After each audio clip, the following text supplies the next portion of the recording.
Bueno. Bueno, buenas noches a todos. Estamos nuevamente en una de nuestras reuniones, en un encuentro del equipo de formación permanente.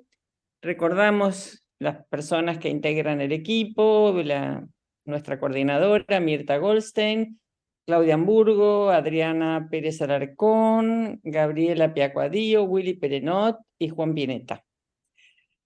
Bueno, hoy nos reunimos para comentar y debatir un tema que realmente es muy interesante, que son las ludopatías. Tenemos una invitada especial, y digo especial porque se trata de una candidata de nuestra institución, la licenciada Agustina Chico, que después me dedicaré a presentarla más formalmente, que nos hablará a través de su clínica acerca de una mirada de este tema con el tema que hoy nos hemos decidido ocuparnos. Antes de darle la palabra y dejarla a ella que se explaye en todo lo suyo, voy a hacer algunas consideraciones que las tomé solo como una breve introducción para ir adentrándonos un poco en el tema, ¿no?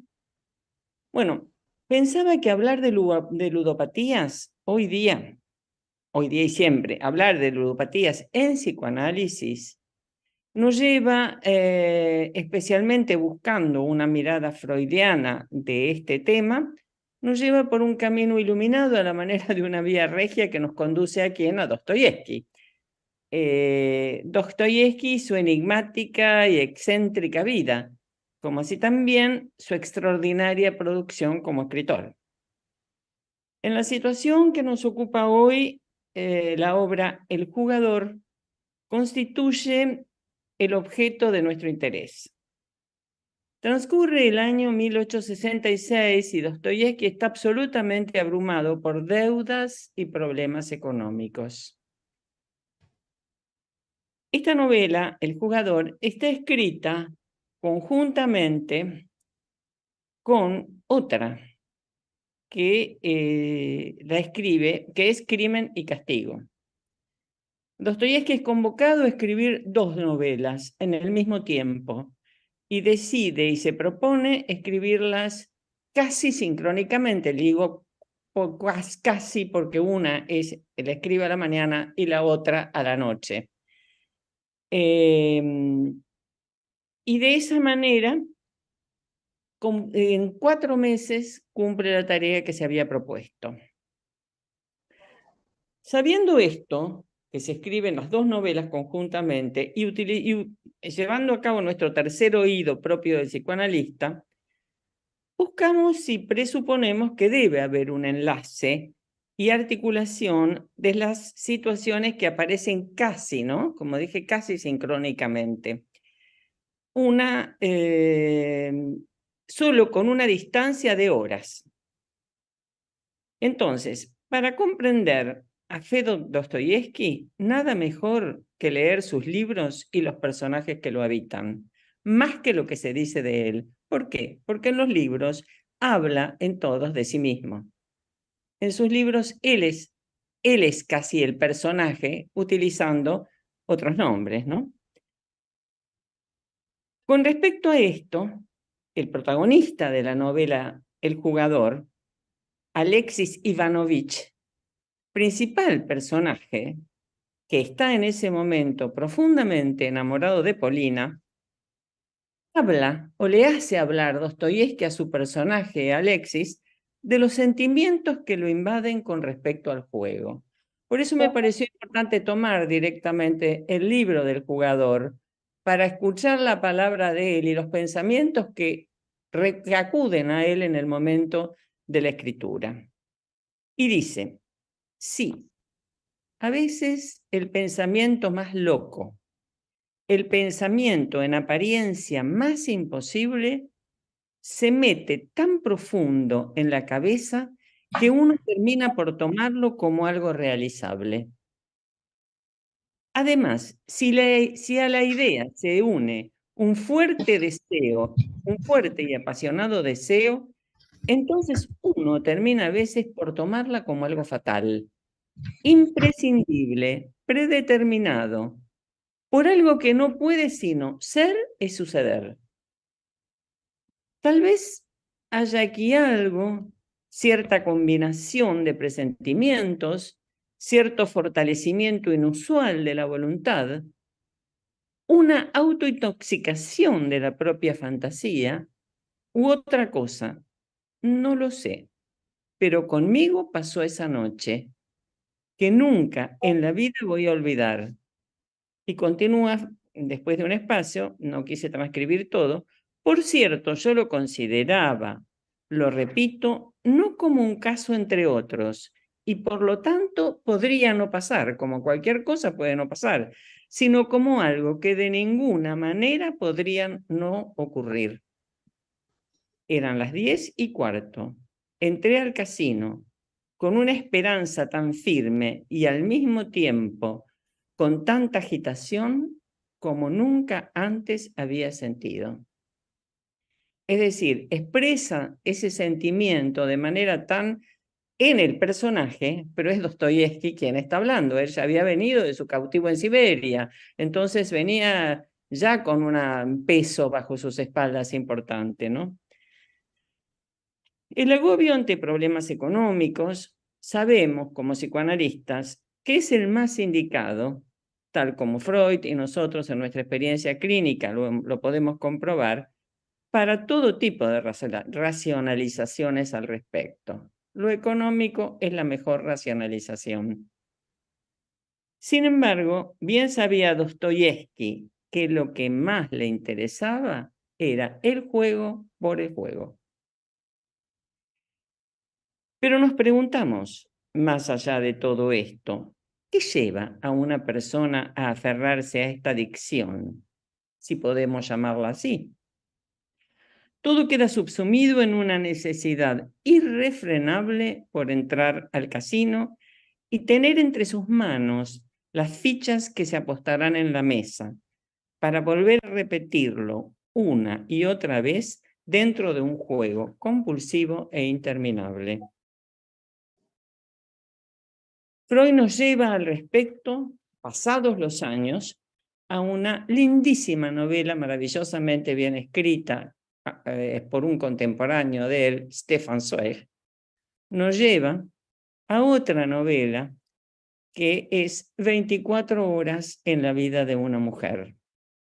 No es mi propósito en este momento comentar la novela porque quiero dar lugar a la presentadora de esta noche, pero me parece magnífica luego si se abre nuestro debate para poder pensarla, porque aparte de estar excelentemente bien escrita, dado mi interés por este autor, además de todo esto, realmente vale la pena ver la comprensión que hace Freud, ¿no? Bueno, en este momento, dichas estas palabras, simplemente fueron a la manera de una introducción para darle lugar a Agustina, la licenciada Agustina Chico, que como repito nuevamente es una analista en formación, coordinadora del dispositivo de ludopatía en el Hospital Rivadavia durante 15 años. Desde 2018 forma parte, por otro lado, del equipo Lazos en Juego, grupo de profesionales de la salud especializados en la atención de pacientes con ludopatía. Con respecto con esto, Agustina va a poder aportarnos muchísimo, muchísimo de su experiencia clínica y con gran generosidad nos ha acercado un material clínico que le pertenece, de su autoría, que vamos a tratar de comentarlo. Ella lo va. Aparte, creo que primero, Agustina, te gustaría hacer algunas consideraciones antes de leer tu clínica. Por eso hemos llamado a esta reunión una mirada clínica en emergencia psicoanalítica, porque ya que toda una familia puede estar involucrada en la psicología o en lo que está sucediendo en un jugador, ¿no? Pero Agustina, entonces te doy la palabra a vos y somos todo oídos, y muchas gracias por presentarnos este material, que es siempre generoso escuchar la clínica de una persona. Bueno, adelante. Gracias, Alicia, gracias a ustedes por convocarme. Estaba pensando que yo también trabajo en forma privada, ¿no? En mi consultorio con pacientes con ludopatía, pero son los menos, digo, los que han llegado espontáneamente al consultorio de manera privada son muy poquitos, porque por lo general el paciente con esta problemática espontáneamente no acude a una consulta. Todos los pacientes que he visto los he visto en el hospital o por este grupo de profesionales que coordina la licenciada Débora Blanca, que está especializado en esta patología. Entonces aparecen en las redes, bueno, hay distintas maneras de acceder y llegan de esta forma, pero si no, espontáneamente es muy difícil que consulten. Bueno, un poco les quería contar esto que ya dijo Alicia, que bueno, trabajé en el Hospital Rivadavia en el dispositivo de ludopatía, coordinaba los grupos porque eran tratamientos grupales. También había atención individual, psiquiátrica y grupos de familia. Esto durante 15 años. El paciente que hoy traigo lo veía en el hospital. Quería como encuadrar un poco cómo era el dispositivo y cómo trabajábamos, bueno, pues me parece que también habla de los pacientes con esta patología. A ver, el tratamiento era grupal, como les contaba, con sesiones individuales y psiquiatras y medicación si era necesario. El tratamiento tenía una duración de 1 año, pocos lograban llegar a este tiempo, a cumplir 1 año, y los de mejor pronóstico se quedaban bastante más de 1 año. Es el caso del paciente que les voy a hablar hoy. Yo tenía que pelear mucho para poder sostener a los pacientes, porque en realidad al ser un dispositivo gratuito en un hospital público, bueno, la idea era que se renueven y que haya lugar, pero como siempre había lugar, porque la verdad es que no estaban llenos los grupos, bueno, la idea era que se queden, porque la única manera de hacer algo con esto era estando en el tratamiento, estando mínimamente en contacto 1 vez por semana, ¿no? Que era poco igual, pero bueno, era lo que había.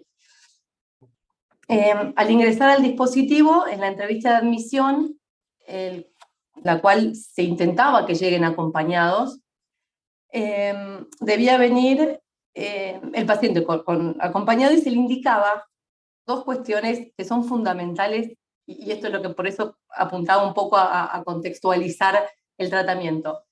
Que no manejen dinero, que alguien les administre el dinero y que hagan la autoexclusión. Les cuento de qué se trata la autoexclusión porque quizás hay personas que no conocen el término usado para esto. Es un trámite voluntario que firma la persona para solicitar que se le impide el acceso a cualquier tipo de apuestas o de lugares donde se pueda apostar. Por un lado está en provincia y por otro lado en capital. La persona va, firma voluntariamente y tiene una duración de 2 años. Durante esos 2 años la persona no puede entrar. Si entra, lo sacan, ¿no? Idealmente es así.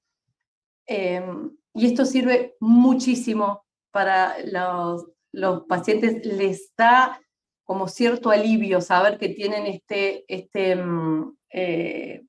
podemos llamar límite externo, ¿no? A partir del año, durante 1 año es irrevocable y a partir del año pueden pedir, digamos, que se anule, pero solamente con un certificado médico, o de psicólogo o de psiquiatra que avale que la persona ya puede entrar a jugar otra vez porque se curó. No es cierto, no existe eso, pero bueno, es así está armado. No todos los pacientes acceden a estas 2 indicaciones, la de no manejar dinero y la de la autoexclusión. El paciente que hoy les voy a hablar, sí, cumplió con las 2 muy prolijamente. De hecho, empezó el tratamiento y no tuvo ninguna recaída, lo cual es muy raro, y se fue con el alta, lo cual mucho más raro todavía. Pero no fue esta la razón por la cual traje este paciente hoy o elegí este paciente para hablar hoy, sino porque él, al finalizar la última sesión, cuando ya se iba con el alta, me llamó aparte y me pidió si yo, como su terapeuta, podía contar su historia. Él me pidió que cuente su historia, que él sabía que a alguien le iba a servir, que él necesitaba que escuchen lo que a él había pasado. Entonces, bueno, yo lo tomé muy en serio y por eso hoy lo elegí para contarles. Bueno, esto era un poco lo que les quería contar del contexto y Alicia, ¿te parece ya cuento? Y ya, si les parece, vamos a escuchar el caso clínico que nos presenta Agustina de Miguel. Miguel, Adelante, Agustina, te escuchamos. bien. Al comenzar el tratamiento, Miguel no tenía deudas, no había pedido préstamos y jugaba la plata que ganaba en el día. Miguel es taxista. Esto lo aclaro porque habla también de su estructura, ¿no? La ludopatía se puede desarrollar en distintas estructuras y como especie de control dentro del descontrol del juego, bueno, nos habla también de Miguel era un paciente neurótico, ¿no? Jugaba la plata que ganaba en el día y llegó por voluntad propia, sin presión de ningún tipo. No vino ni presionado por deudas, ni por alguna denuncia, ni por lo que los perseguía los bancos. No, él vino muy angustiado, llegó muy angustiado con su hermana. Muchos pacientes llegan diciendo que quieren aprender a controlar el juego y quieren hacer el tratamiento para ir a jugar de vez en cuando. Muchos pacientes han llegado con esta idea. Él no, él quería dejar de jugar porque era algo que le estaba arruinando la vida. Bueno, Miguel es taxista, está casado, tiene 2 hijas mujeres y un nietito. Llega a la consulta acompañada por su hermana y estuvo 3 años en tratamiento. Desde el comienzo aclara que si bien su esposa sabe de su problema con el juego, no estaba al tanto de su tratamiento. Él no le había contado que había empezado un tratamiento, porque sentía que lo iba a boicotear. A lo largo del tratamiento puede contárselo y al respecto decía, no quiero que lo sepa porque no me va a ayudar. Lo va a usar en mi contra y yo no estoy preparado para soportar reproches. Va a arruinar esto que es tan importante para mí. De su familia de origen refiere que la madre lo sobreprotegió. Mi mamá quería que yo sea el mejor. Por eso siempre ganaba medallas y trofeos. Cuando era chico no soportaba perder. Según Miguel, desde el relato de la madre, el padre quería que ella abortara cuando estaba embarazada de Miguel. Y por esta razón le debe la vida. Mi madre siempre me cuidó, me sobreprotegió, es algo lindo que me empezó a ahogar. En el grupo cuenta que lo llama varias veces al día para asegurarse que no esté en el casino, para ver qué está haciendo, ¿no? Como bastante intensamente. Y hasta que no lo ve entrar a la casa no está tranquila. Miguel vivía en la parte alta con su familia, en la planta baja vivían la mamá y el papá. La define a la madre como una mujer entrometida, una paloma mensajera ametralladora de preguntas, que cuando se pelea con alguien arrastra a todos. En un intento por rescatar la figura del padre, refiere que su deseo de abortar tenía que ver con la falta de dinero, en tanto no sabía si iba a poder mantener otro hijo más. Y dice, siempre fue el tema de la plata, desde chico. El paciente empezó a trabajar a los 13 años en una fábrica repartiendo soda, por decisión propia. Dice, llevaba de a 2 sifones porque más no podía. Así empezó una carrera en la fábrica y dice, en mi primer trabajo gané más que mi papá. Tenía varios empleados a cargo y una carrera en ascenso. En la sodería todo lo que tocaba se convertía en oro. Lo que yo decía era muy valorado. Así pasaron varios años, donde el paciente refiere haber renunciado a todo en pos del trabajo. Lamenta haber perdido estos años de la infancia de sus hijas. Cuando volvía a la noche, ellas ya estaban durmiendo, dice. Se describe como alguien que vivió para trabajar, para que su familia no le faltara nada. Ganaba muy bien, construí 2 casas, compramos un auto y un departamento en la costa. En el 2001 lo echan del trabajo. Comienza a sentir gran desvalorización de sí mismo y la caída de su propia imagen frente a la mirada del otro. Tener que soportar, dice, no ser respetado en su círculo familiar. Y entonces se pregunta si su palabra no valía lo que él suponía. No solo pierde todo, sino que pone en duda sus logros anteriores. ¿Será que nunca fui respetado? Hace referencia a su despido laboral, diciendo que él era el encargado de echar a los empleados. Nunca imaginó este final para sí mismo, con tan alto cargo, que podrían prescindir tan fácilmente de él como lo hicieron. El trabajo fue para Miguel un elemento estabilizador, y frente a su caída tiene que enfrentar algo más que una pérdida. Empezó a jugar cuando perdió el trabajo.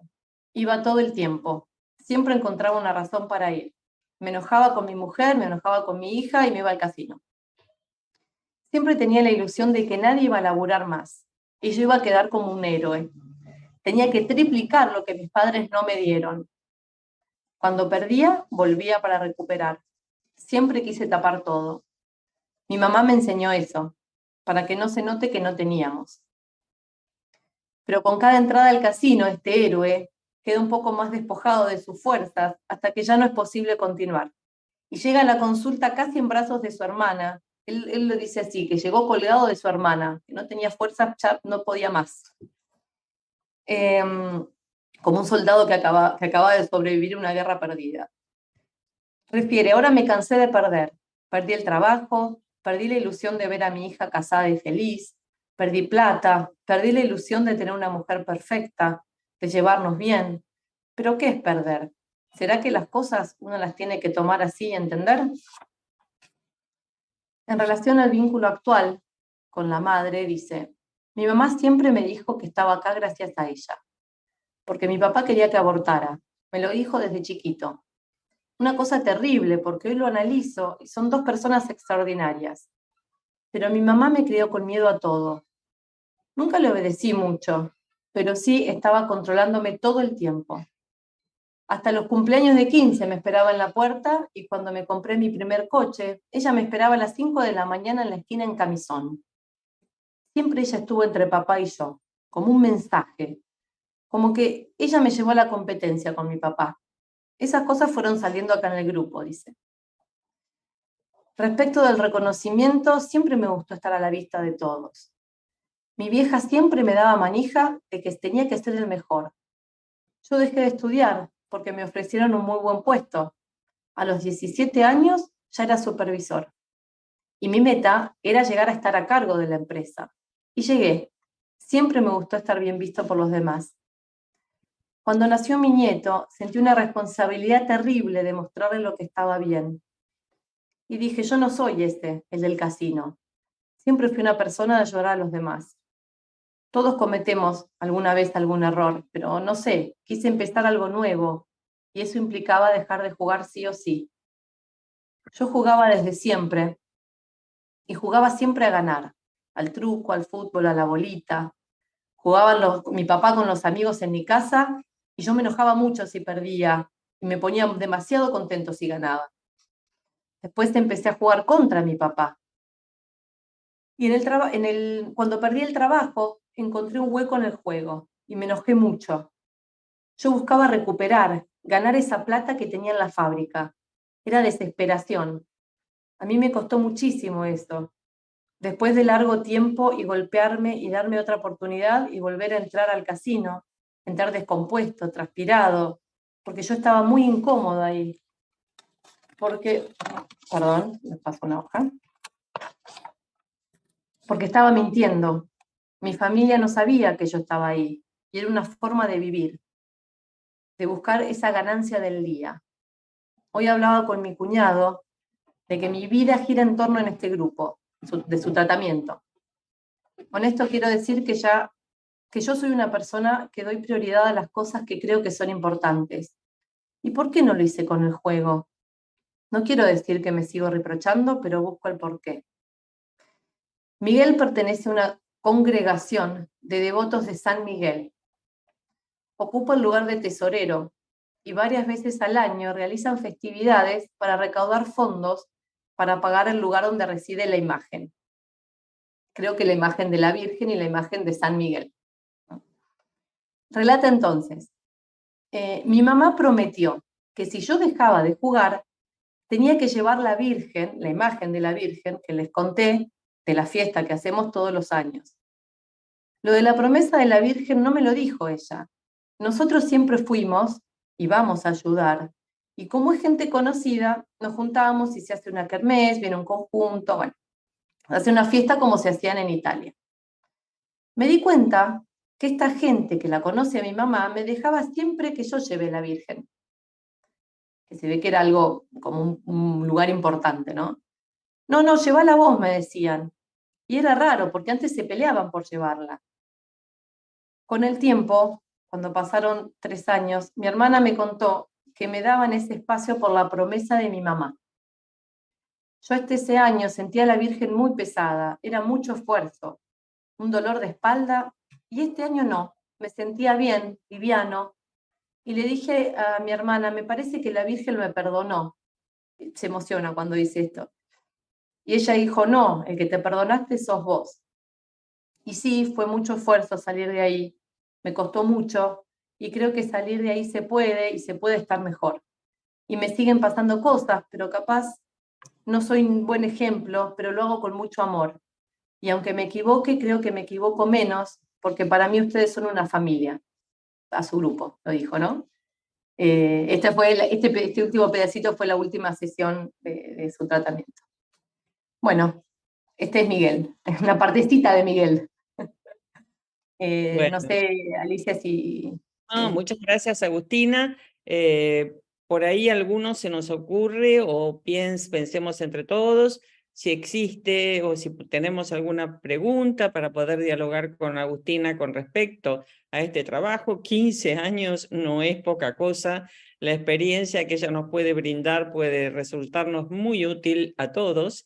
Así que bueno, si alguien querría participar o a vos ocurrírsete alguna situación que puedas señalar como importante dentro de tu práctica, que nos puedas aportar y podamos comentarla nosotros aquí, o como por ejemplo cómo esto ha continuado, no solo con esta experiencia de Miguel, que bien puede ser, podemos abrir un debate para que todos podamos pensar acerca de de este jugador, cómo se resolvió, cómo se pudo resolver, el pedido especial de agradecimiento que esto se publique o que esto se comente, razón por la cual ahora estamos todos reunidos para hablar de él y del proceso que ha realizado.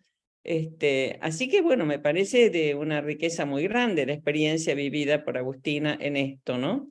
No sé si alguien quiere tomar la palabra o quiere hacer algún comentario. Claudia Hamburgo levantó la mano. Y si no, le di la palabra en primer lugar a Claudia, después creo que está Adriana, y lo mejor sería que vayamos poniendo la manito en así ya me doy cuenta, con más facilidad. Luego Mirta. Bueno, vamos, Claudia, Adriana, Mirta y Ezequiel. Claudia, te escuchamos. Estás Sí, muteada. me estaba desmuteada. ¿Qué tal? Buenas noches. Gracias, Alicia, por tu introducción y muchas gracias, Agustina. ¿Cómo estás? ¿Cómo va? No, para empezar, solamente una pregunta, o sea, dos preguntas básicas. Una, muy básica, que es si en tu experiencia vos considerás que el jugador de casino es igual al jugador de caballos o al jugador de póker o al jugador de deportes o al jugador que juega todo, o este era solo de casino, ¿no? Esto es una de cómo es tu experiencia con respecto a los distintos tipos de jugadores. Y lo único del caso que me encantó, y yo trabajé en el hospital y sé que la transferencia es a la institución, aparte de al grupo y a la terapia. Espérate que voy a bajar porque no te veo, estoy con el celular. Es a la institución y eso es muy importante.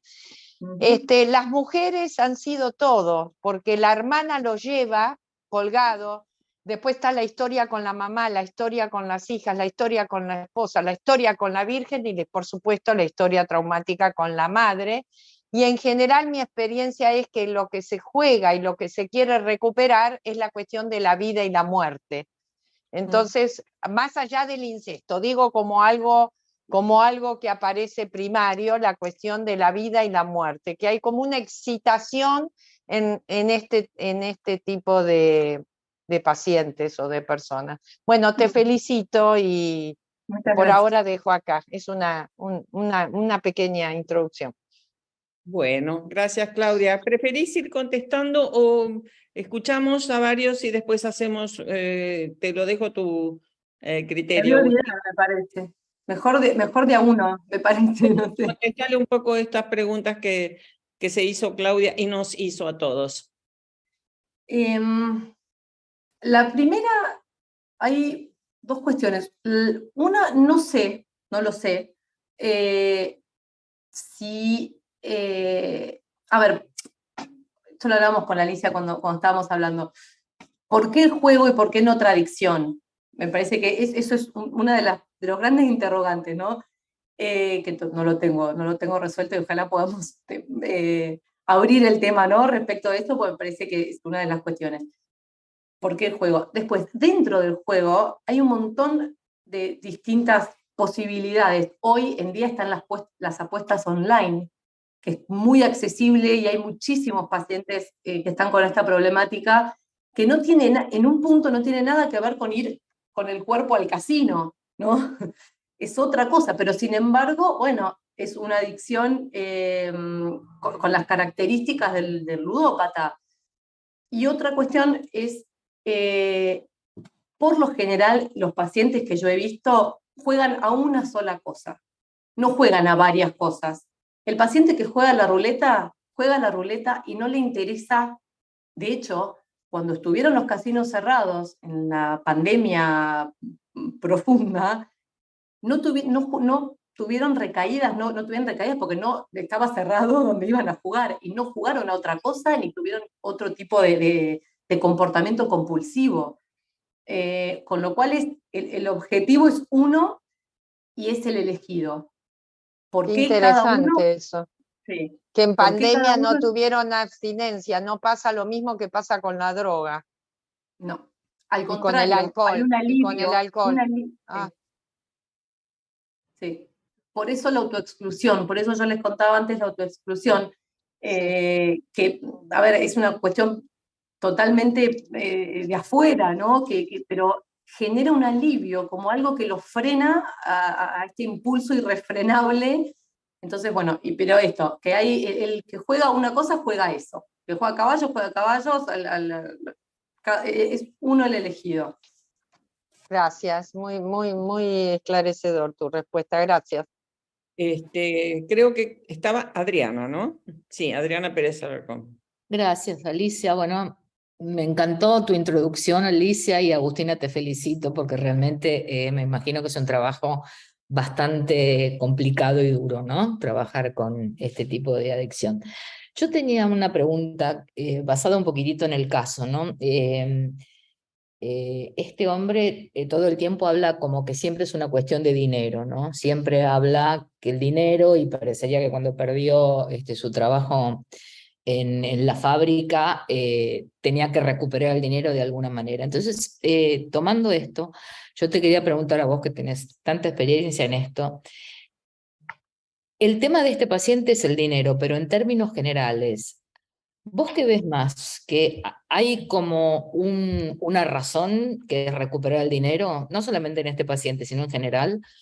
¿O realmente lo fuerte y lo importante es la compulsión al juego en sí mismo, más allá del dinero? Quiero decir, ¿es importante obtener algo, el fin siendo el dinero, o realmente la compulsión al juego es lo que domina prácticamente todo el tiempo a este tipo de pacientes?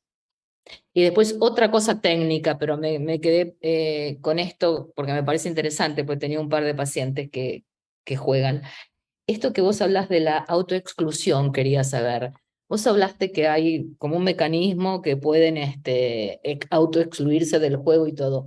Pero yo me preguntaba, ¿cómo se lleva a cabo? Porque si yo me autoexcluyo y decido jugar, entro al casino y nadie sabe nada. ¿Cómo es eso? No, queda un registro porque es con entras y te sacan una foto, varias fotos. Por supuesto, la persona cuando entra, puede entrar, pero se supone que las personas que están adentro tienen que estar como con estas caras muy presentes y cuando te detectan te sacan, te van a Ok, buscar y te dicen retírese.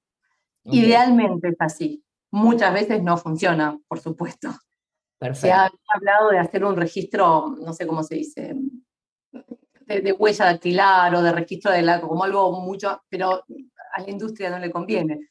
Entonces quedó en la Obvio. nada y quedó así, más.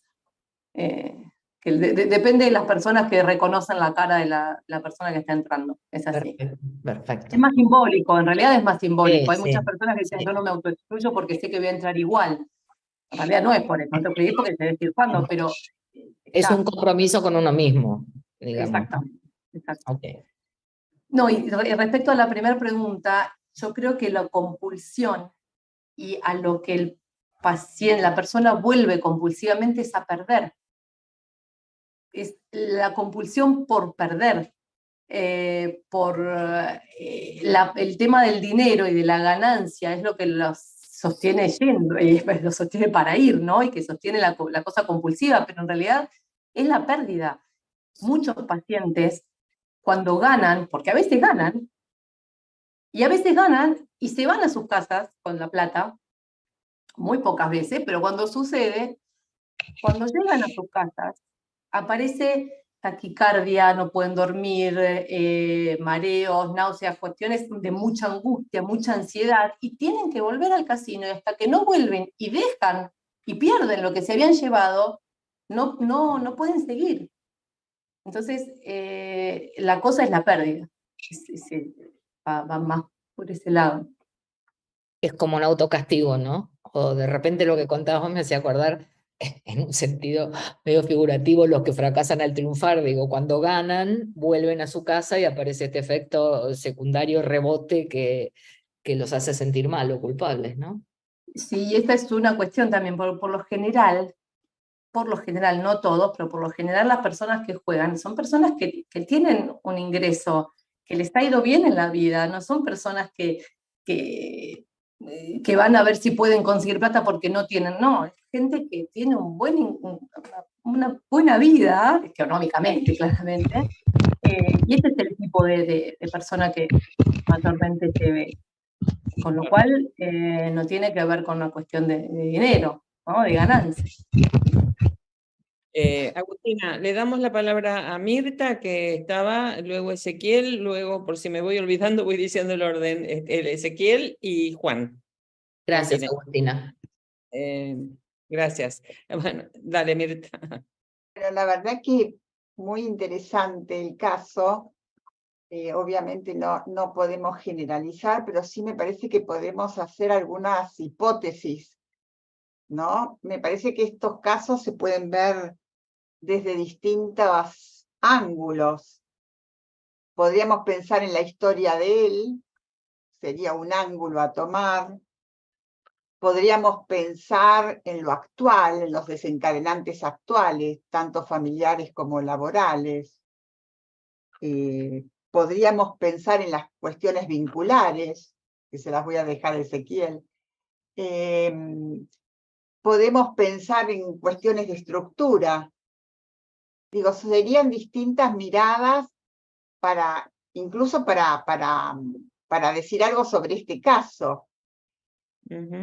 A mí me parece que varios se acercaron al punto en donde varios en los comentarios que estuve escuchando, que ganan para perder. Pero, ¿perder qué sería entonces la pregunta? Y a mí me parece que la respuesta es perderse. Que no se trata de perder algo en términos de lo que nosotros conocemos, ¿no? Perder dinero, sino perderse a ellos mismos, ya sea como oro o como caca, porque pueden oscilar entre ser el oro, ¿no? El dinero, recordando a Freud en las ecuaciones simbólicas, o sentirse una caca. Entonces, a mí me parece que, y es interesante porque este paciente trae una relación muy intensa con su madre, uno podría generar una hipótesis, perderse a él mismo de su propia madre. ¿Cómo hacer para perderse a sí mismo de esta madre que como un casino lo agarra, lo aferra, digamos, ¿no? Es muy interesante cómo esto que vos traés de gana, pero tiene que volver a perder, ¿no? Y cómo se hace para perderse a sí mismo si alguien no se suicida.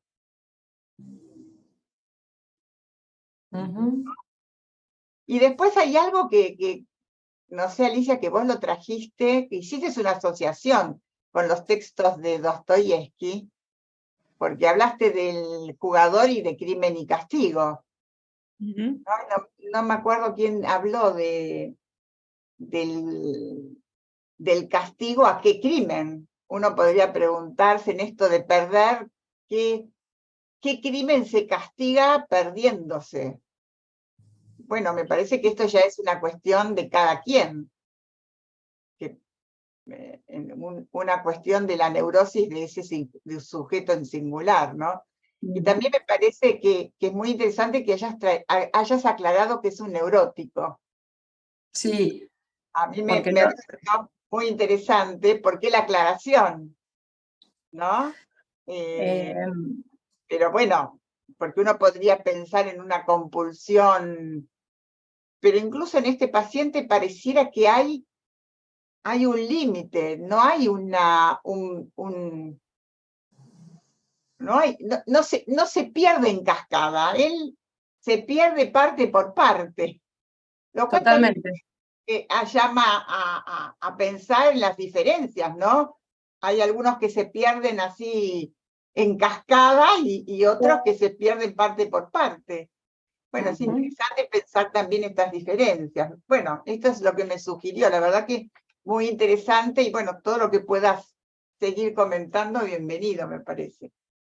Gracias, Mirta. Le damos la palabra a Ezequiel. ¿Está bien? Le damos la palabra a Ezequiel, entonces, sus comentarios. Bueno, Agustina, ahora te encontré, pues la pantalla se modifica. Sí, yo voy moviendo también para... Sí, se va moviendo. No se pierde ahí. Primero te quiero felicitar por el trabajo que estás haciendo, por la presentación, y además porque trabajas en un hospital, cosa muy cara para mí, que en mi experiencia he trabajado en centro de salud y en hospital psiquiátrico y luego en el centro de salud mental número 1, hace muchos años. Justamente el departamento de grupos de adolescentes. La pregunta y una reflexión. La pregunta, ¿por qué utilizas el dispositivo grupal en el hospital? Si ese mismo dispositivo grupal lo haces en la asociación, ¿por qué lo utilizas? Para mí eso es básicamente importante. ¿Y con qué modelo teórico te manejas? ¿Con qué manera de pensar lo grupal? Desde mi punto de vista, el grupo tiene importancia, pero no quiero agregar el por qué después podrá hacer un intercambio entre todos. ¿Por qué el grupo? Que yo creo tengo algún fundamento, como me citó vincular, el grupo forma parte de lo vincular. Pero me gustaría saber por qué eligieron el dispositivo grupal en forma institucional. ¿Por qué un año? La otra pregunta, ¿por qué no pueden ser grupos que se mantengan más de un año? Total, son grupos que entran y salen, como los grupos terapéuticos. De alguna manera el grupo es terapéutico, por lo menos para mi formación. Entonces, me gustaría escucharte y después podemos intercambiar a partir de lo que yo pienso acerca de qué función tiene el grupo. Sí, en el hospital, ya no trabajo más en el hospital, hace 2 años que cerraron el dispositivo. Después de todo este tiempo cerraron el dispositivo por cuando cambió la ley de salud mental, entonces los pacientes los tenían que reabsorber las personas de planta, no personas especializadas, digamos, no dispositivos especializados, sino las personas de planta. Grupal porque a mí me vino dado el grupo, yo trabajaba en grupos en el hospital y el dispositivo de ludopatía vino ya con la indicación de que sea grupal. Yo creo que en las adicciones, en todas las adicciones, el tratamiento grupal en un primer momento al menos es fundamental. Creo que es la manera de que la persona se instale y pueda sentir que se puede hacer algo con lo que le pasa. El adicto tiene esta cosa de muchísima soledad, ¿no? De que nadie me va a entender lo que me pasa, nadie entiende que yo tengo que ir al casino, que no es que voy porque quiero, ¿no? Escuchar a otras personas que les pasa lo mismo en un punto y les pasa algo tan distinto a la vez, porque cada uno, el juego se les da en la historia de cada uno. Entonces, bueno, son historias todas distintas. El compañero tiene una historia de vida completamente diferente a la mía y sin embargo yo lo escucho y le pasa lo mismo que me pasa a mí y siente lo mismo. Entonces, esto es, ¿no? Y creo que no sé si la única, pero en mi experiencia, si no es grupal, el paciente no se queda. Creo que la transferencia en la institución es importantísimo, la transferencia con los terapeutas y las transferencias entre los compañeros. Es eso. Y creo que yo ahora continúo laburando en forma privada y lo hago en grupo también. No es tan fácil sostener un grupo de ludopatía en forma privada porque no está el hospital. Pero bueno, el grupo me parece que es fundamental en todo tipo de adicción. Yo coincido con vos, hay grupos diabéticos, grupos de anorexia, distintas grupalidades, y lo que me parece importante, desde mi punto de vista, que es lugar de apuntalamiento psíquico. Eso lo plantea acá, es el apuntalamiento del psiquismo en el grupo y el método psicoanalítico aplicado al grupo. Eso me parece una cosa fundamental. Y eso creo que en APA fue algo importantísimo, en la década del 50 al 60, el trabajo grupal, y me parece bárbaro que siga existiendo en los hospitales, salvo por estas leyes que a veces atentan contra ciertas experiencias como ciertas maneras de manejar las cosas, de legislar sin saber de qué se trata, que creo que la ley de salud mental tiene algunas falencias de ese tipo. Me parece que también que no continúe en grupos, el trabajo en grupo no únicamente en ludopatía, sino en otro tipo de grupalidad, me parece una destrucción de un método importante, ¿no? Pero me parece que el apuntalamiento en el grupo, el apuntalamiento en la institución, en los terapeutas y entre ellos, es un lugar que permite estabilizar psiquismos y poder desarrollar una posición creativa, lo cual no está en contra de poder hacer psicoanálisis individual, psicoterapia psicoanalítica individual. Yo hablo de psicoanálisis grupal, no hablo de grupo en un sentido genérico, sino en la aplicación de los conocimientos psicoanalíticos al grupo, la experiencia grupal de muchos años para el trabajo con los pacientes en las instituciones y en privado también, ¿no? Lo cual no excluye, para hacer paralelo, la posibilidad de un tratamiento individual, ¿no? Por supuesto. ¿Puedo Bueno, preguntarle a Agustín algo que tiene que ver con lo de Ezequiel? Chiquitito que me olvidé. Porque vos dijiste, si no te entendí mal, que él pertenece a una congregación que se llama San Miguel San y que es Miguel. tesorero. Entonces, él ya tenía un grupo donde él, siendo tesorero, que se llama San Miguel, él es el santo ahí, digamos, y que siendo tesorero no usa ese dinero para apostar. O sea, No, esto... Por eso Totalmente. quería como, me parece que esto tiene que ver con lo que decía también Ezequiel. Hay un grupo que ya lo apuntala. Ujú. Él es, agrego esto, que ya lo dije, pero él es San Miguel y lleva a la Virgen, y lleva a la Madre Virgen. Sí, se le vino, pero sí, en grupo, y para él era muy importante ese grupo. Él se sentía muy parte de eso.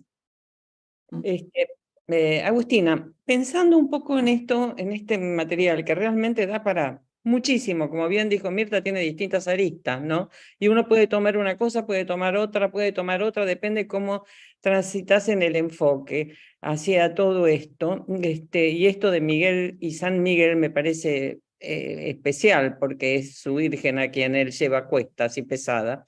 Hay una historia que lo fundamenta, que es el no deseado y el no amado no deseado por el padre y defendida su vida por una madre. Parecería que acá, introduciéndonos en una comprensión freudiana de lo que significaría el juego y sobre todo el juego de casino, ¿cuánta será una historia? Esto entrando ya más en una cosa psicoanalítica individual, posiblemente, no estoy en la idea de grupo, ¿no?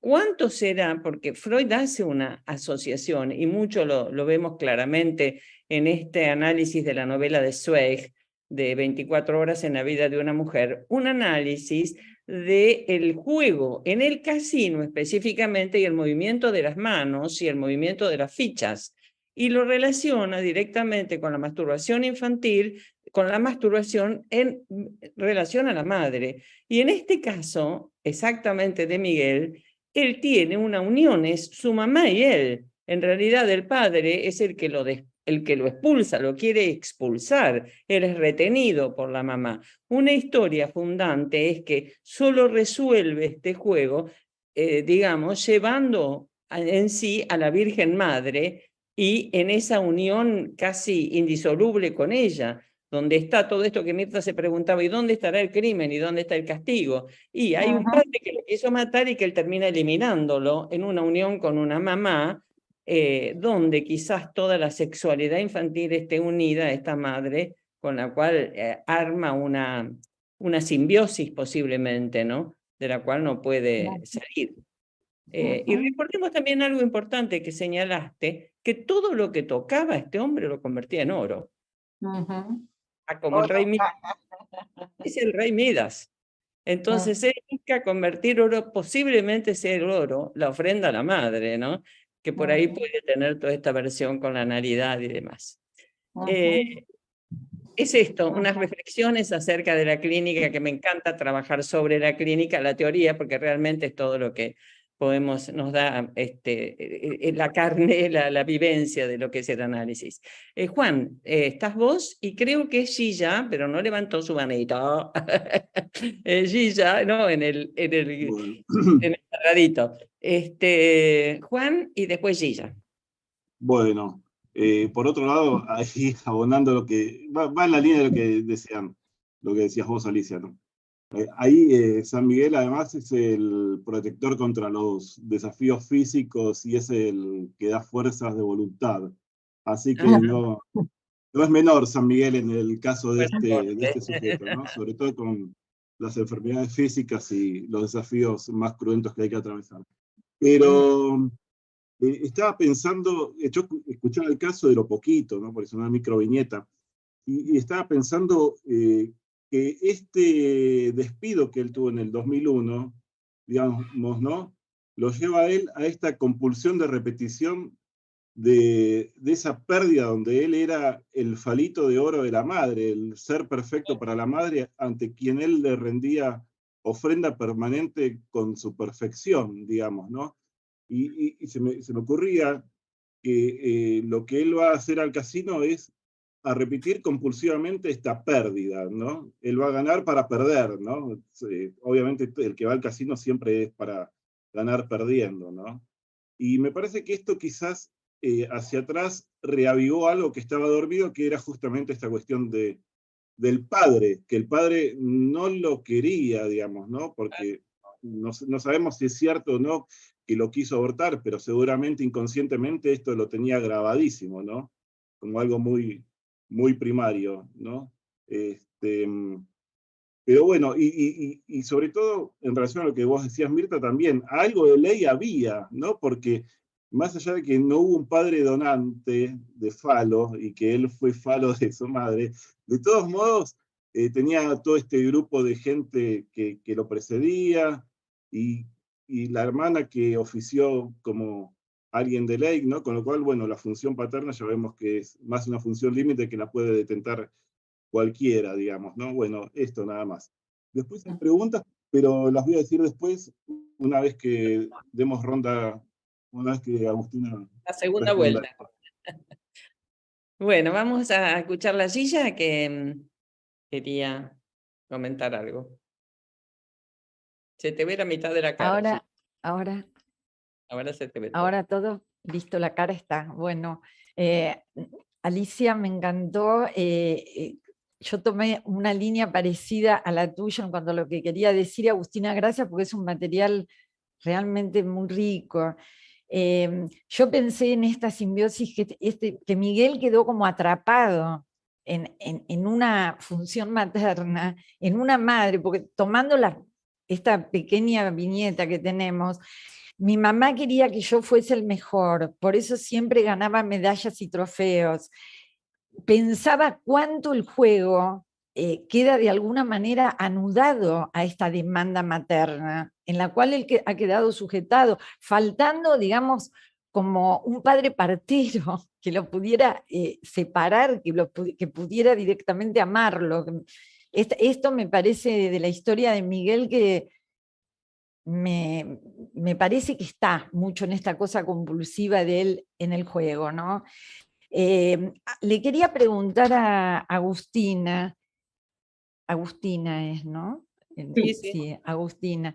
Si en Miguel vos notabas como una necesidad o un deseo de vivir al límite, como pregunta en él y en general en tu experiencia, si vos notás como esa necesidad o deseo de vivir al límite. Mira, en Miguel no. En Miguel en no. la mayoría de los pacientes sí. Por eso dije al principio, había aclarado, ¿no? Dije, me salió decir que era un paciente neurótico, porque en realidad por lo general sí,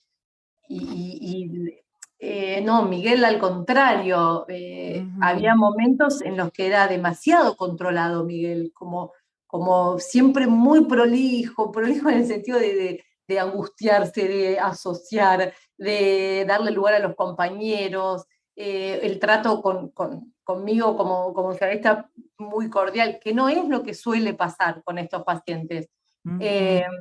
Miguel tenía esta cosa así, muy...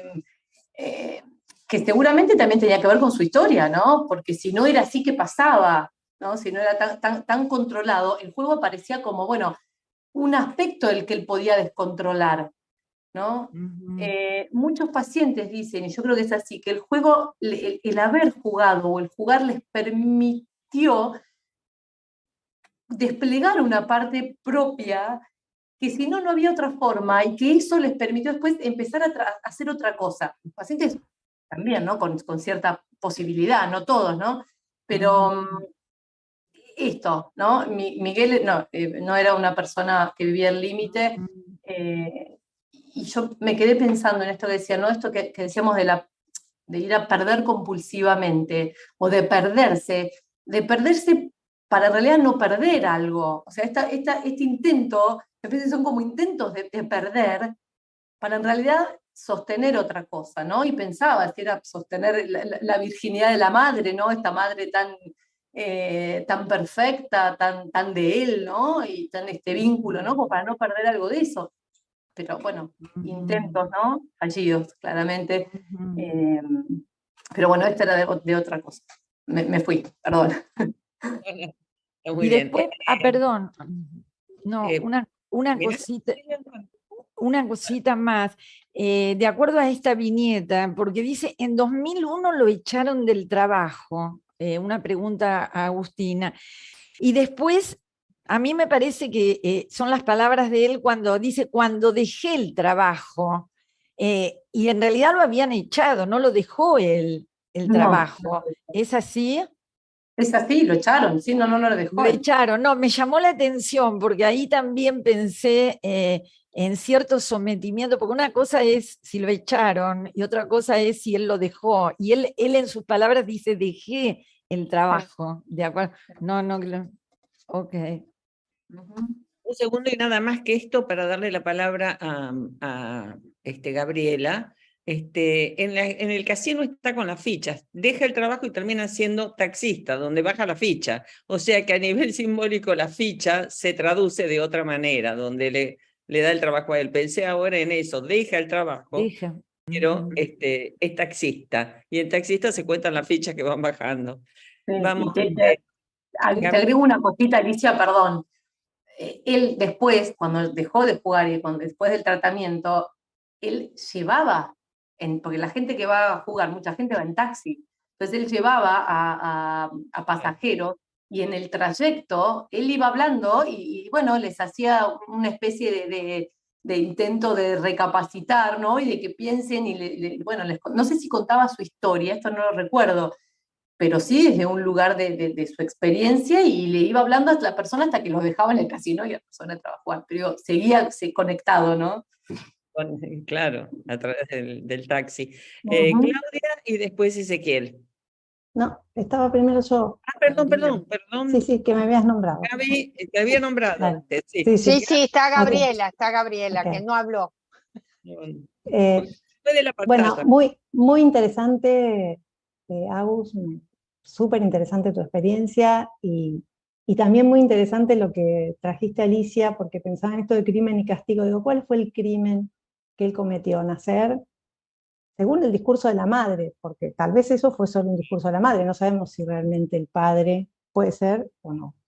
Pero como un crimen, y se me ocurría en relación a eso, esto del azar, ¿no? El azar de tirar la ficha, ¿no? Que puede ser nacer o no nacer, tener un padre o no tener un padre, digamos, hay algo como en eso de tirar la ficha y bueno, a ver qué sale. Siempre hay algo de azar en la vida, y me parece que eso lo angustiaría bastante, ¿no? Incluso el ganar tal vez tenga una asociación con eso, ¿no? ¿Qué ganó? Porque si no es bajo la ley del padre, esa ganancia no es tal.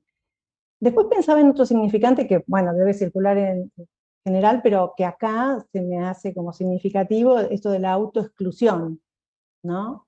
Si él se excluía, no se excluía de la relación con la madre o de dónde. Él quiere autoexcluirse, así que lo hace.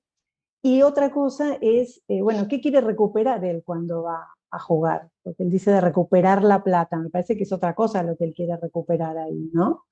Y la escena de la Virgen y de San Miguel, para mí en este caso particularmente se arma una escena con un tinte sublimatorio para él, o reparador, digamos, es una escena puesta allí y él cumple una función, y si bien le pesa a la Virgen y después no le pesa, pero digamos que tiene algo como que lo ayuda a elaborar en ese punto, que no es lo mismo por ahí que en otros casos, ¿no? El tema de la religión. Bueno, por ahora eso. Gracias, Gaby. Claudia.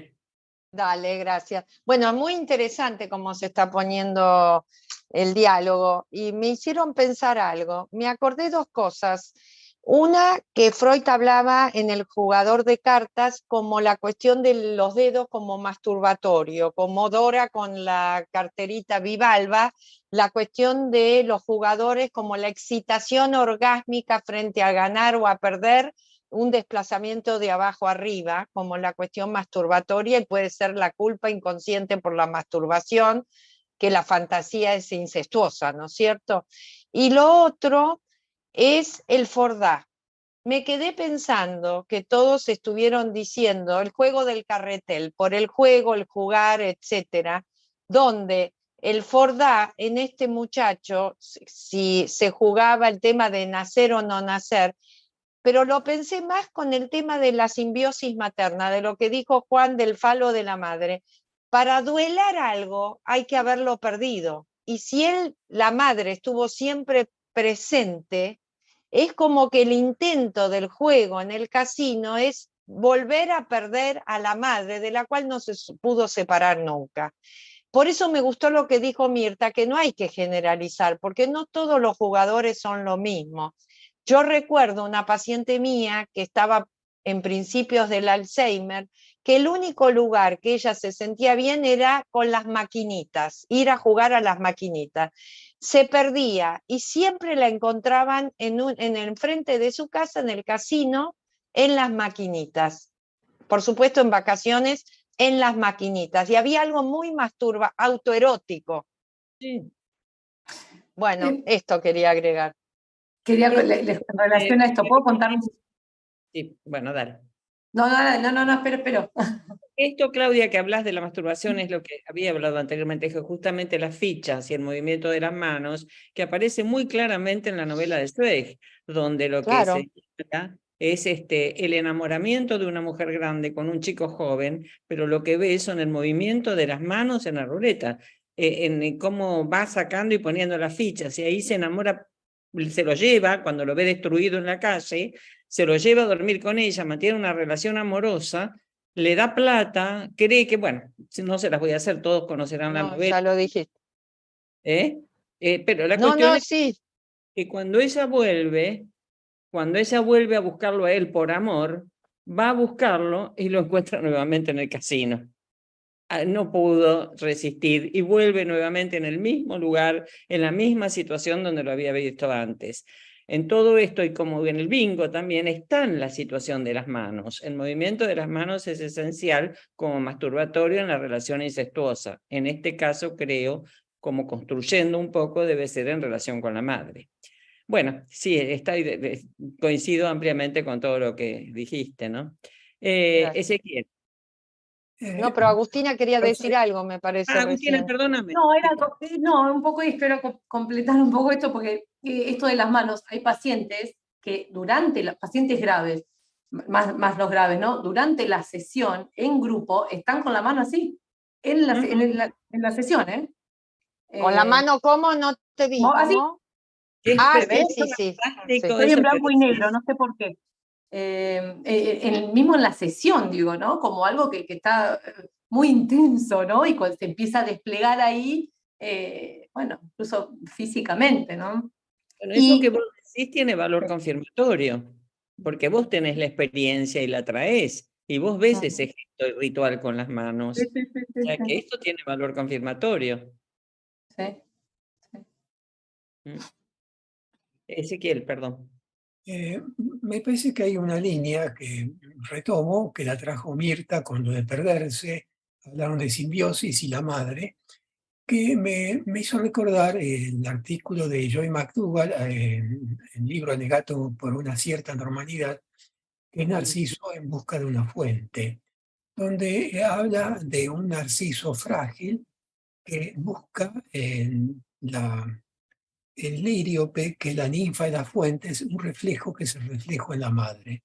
En ese sentido, me parece que, ya que vos dijiste, Agustina, que hay muchos pacientes de otras patologías, podría haber un patrón común, que es la búsqueda de una fusión con el pecho materno, el objeto materno, en el tipo de patología, fundamentalmente en las patologías graves, que busca de la fusión a través del éxito, el éxtasis, del perderse en una fusión, que sería el juego una forma de fusión.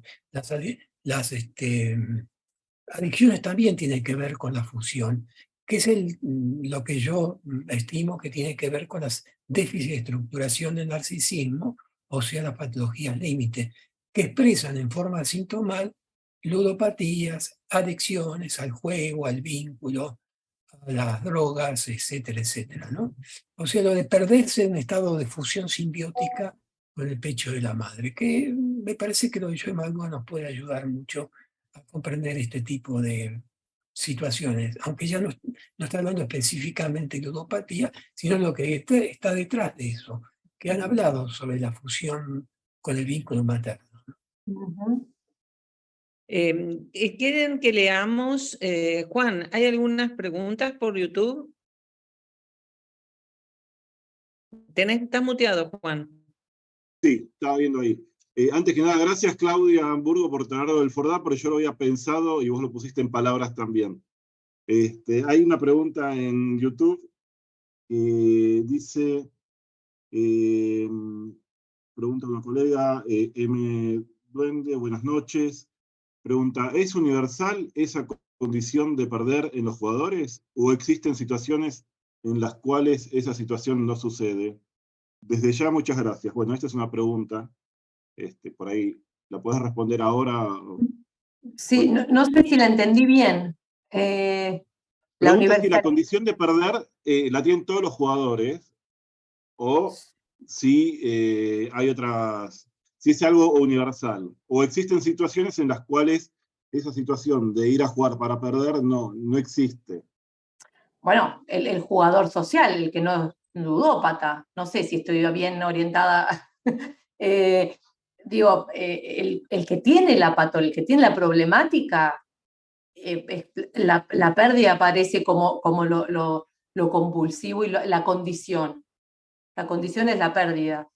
Hay gente que no tiene la problemática y va y gana y juega socialmente y no tiene un problema, qué sé yo. No sé si va ahí. El que tiene la problemática, sí, por lo menos las personas que yo he visto, ¿no? Sí, sí, es verdad. Hay gente que tiene capacidad económica, va, juega un tiempo y después se retira, gana o pierde, se retira. Le gusta jugar. Es verdad eso, sí. Le damos la palabra a Mirta, que levantó la mano. Acá, perdón, en Zoom, Paula Graciano dejó una intervención. Gracias, Agustino, por compartir tu clínica. Me quedé pensando en este pedido que Miguel te hace para que cuentes su historia y querría saber cómo lo habías pensado a ese pedido suyo, el de contar su historia. ¿Cómo es tu lectura? ¿Será que él ahora te pide que seas vos la que apuestes por él? Esa es una pregunta y que por ahí la puedes contestar. Y después Javier Barroeta, por ahí la puede hacer a vos, ya que está acá en Zoom, no sé si se fue, por ahí la puede ir a hacer o la leo, no sé. Pero si querés responder eso que pregunta Paula Graciano. Bueno, yo creo que de alguna manera yo lo entendí como que él sea mi preferido, ¿no? Que yo me lo lleve o que él se quede conmigo y que ¿no? El ser especial, ¿no? El ser especial, más allá obviamente de sus ganas de transmitir lo que le pasó y su agradecimiento porque, bueno, se pudo recuperar, por lo menos durante ese tiempo. Pero bueno, me parece que era esto, el ser especial para mí, ¿no? Que yo hable de él, que él sea... Así lo interpreté en su momento, ¿no? Su hijo predilecto. Claro, Alicia, hijo predilecto. leo la de Javier y le damos la palabra a Mirta. Mirta. Pareciera que Miguel no es el ludópata clásico. Su compulsión al juego pareciera haber surgido de la pérdida ocurrida al quedarse sin el lugar de ser omnipotente, el que manejaba la empresa, el que fue amado por encima del deseo filicida del padre. Él buscaría el jugar de ser el que juega a matar su lugar de ser perfecto hasta ser castigado y redimido. De allí, ser perdonado por la Madre Virgen y la Madre Terapeuta. Bueno, creo que viene más o menos en la misma línea, incluso... Sí, totalmente, totalmente. De mi intervención también, bueno, se aunan las vías. Bueno, esto por ahora. Bueno, Mirta, entonces. Sí, yo quería como introducir otra línea de pensamiento para discrepar un poquito con Ezequiel. A mí me pareció muy importante esto que vos aclaraste, este es un neurótico. Entonces me parece que más que en términos de fusión, lo tenemos que pensar en términos de conflicto. Porque es un neurótico. Entonces, ¿en qué sentido me parece que tenemos que pensarlo en términos de conflicto? Un sujeto que quiere perderse como falo materno y al mismo tiempo no quiere perderse como falo materno. porque el hecho que haya una mala elaboración del corte que introduce la función paterna, en un sentido, podríamos decir, simbólico, no quiere decir que no haya una intervención paterna a nivel imaginario. Entonces, sí me parece que subsiste en el inconsciente, en este sujeto que aclaramos que era neurótico, obsesivo diría, ¿no? Un neurótico obsesivo con una defensa obsesiva que además quiere redimir al mundo. Va en el taxi, digamos, y trata de convencer que lo jueguen, quiere que vos cuentes su historia, es decir, él quiere dejarle un legado al mundo y de identificación con Cristo. Entonces, me parece que adolece de un conflicto entre quedar retenido, digamos, en lo materno y querer separarse de lo materno. Y que puede ser que no sea así en otro ludópata menos neurótico, donde estos aspectos que traía Ezequiel mucho más fusionantes, digamos, no estén atravesados por una función paterna o una ley fallida, en déficit, pero que, porque agarrarnos del hecho de que el padre quiso abortarlo es un dato, pero después a lo mejor lo amó. Lo Sí, dice. totalmente. Además, cuando se enteró que iba a tener otro hijo, dijo, no voy a poder sostenerlo económicamente. Eso fue todo. Claro, Pero bueno, bueno, por eso, después, a lo mejor no es que no quería un hijo, sino quería poder sostenerlo. Entonces, él repite el no tener dinero del padre a través del juego. O sea, digo, estas son cuestiones, hipótesis que el análisis revelará de acuerdo al curso del proceso analítico. Pero sí me parece que podemos pensarlo en términos de conflicto porque es un paciente neurótico. Quizá en otro lo pensaríamos de otra manera. Y también de goce, porque me parece que una de las cosas que hoy no señalamos es que en todo el ludópata hay un goce que es difícil de erradicar, que es difícil de desgastar. Y entonces, si es difícil de desgastar ese goce, bueno, es por eso la reincidencia y la reincidencia, que vuelven. Bueno, esto no, quería agregar esto porque me parecía importante que era neurótico. sí. Y también ¿Puedo no solo decir algo en demostrarle, relación a eso? Cortito, no sé si yo lo puse en la viñeta, pero él empezó a laburar en el lugar donde trabajaba el padre. Él logró un cargo mucho más alto que el padre. Entonces, lo que a mí se me plantea también, si el juego no apareció, no cuando pierde el trabajo, sino porque logró llegar hasta ahí. Se despliega cuando pierde, y bueno, podemos pensarlo también por ahí. Pero él logró un cargo, lo pasó al padre. En ganarle al padre, Claro. el castigo, perder el trabajo. sí, también Yo quería que el padre no lo podía sostener económicamente, demostrarle al padre que él era valioso, de que él podía, digamos, hacer esa diferencia de dinero que el padre tanto se quejaba que no iba a poder, ¿no? Pero es fallido, porque es imaginario eso, ¿no? Obviamente. Mirta, como me mencionaste, voy a tratar de... Sí, claro, para que Coincido, podamos debatir un poco. coincido que es neurótico, aunque creo que la mayoría, como dice Agustina, son patologías más graves, dentro de patologías límite. Baruch habla de zonas psíquicas. Yo creo que todos tenemos aspectos fusionales indiscriminados en nuestro psiquismo, como lo planteó Freud, como fantasías originarias. Entonces, hay tendencias que pueden ser de formas, aunque sea un neurótico, pero los neuróticos pueden de alguna manera volver de un estado de regresión hipnótica fusional, como es el caso del juego, o de un diga una cancha de fútbol, las regresiones del fenómeno de masa que nos planteaba Freud. En cambio, las personas deficitarias no pueden volver y se quedan fijados, les cuesta mucho más. En ese sentido no habría discrepancia, pero yo quería poner el énfasis en los aspectos que se activan de la zona psíquica más primitiva del psiquismo, de las cuales el juego, como la droga, como otros elementos, sirven para de alguna manera buscar esa fusión que está reflejado en el mito de Narciso, que se une en las aguas, que es el rostro de la madre. Busca un reflejo en la madre para que le dé una identidad en una persona deficitaria. En este caso no, en este caso es neurótico, pero los aspectos funcionales están en todos nosotros.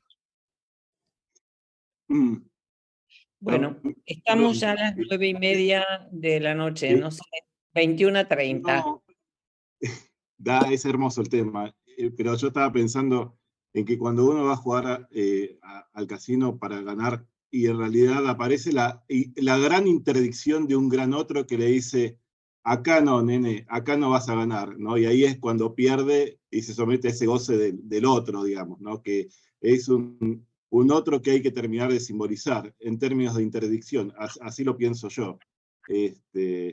¿No? Porque, digo, ¿no? Ahí creo que se ubica el goce, Mirta, ¿no? O sea, si en lo fusional se juega el apostar a ganar, sabiendo en inconsciente que uno va a perder, aparece ese gran otro gozador que impide el goce funcional, edípico, en términos de lo que decía Ezequiel, digamos, ¿no?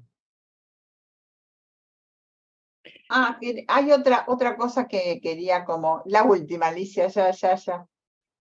No me acuerdo quién habló alguien dijo del jugador y del jugador social. Dijeron, No, sí. No porque la pregunta era si había goce en el ganar, en el ludópata, si hay ludópatas que pueden gozar ganando, pero eso ya lo había dicho Agustín. Alguien comentó. Si siempre hay ludopatía al jugar, si siempre hay ludopatía. No. Gabriela, Bueno, sí. me Alguien parece de YouTube también.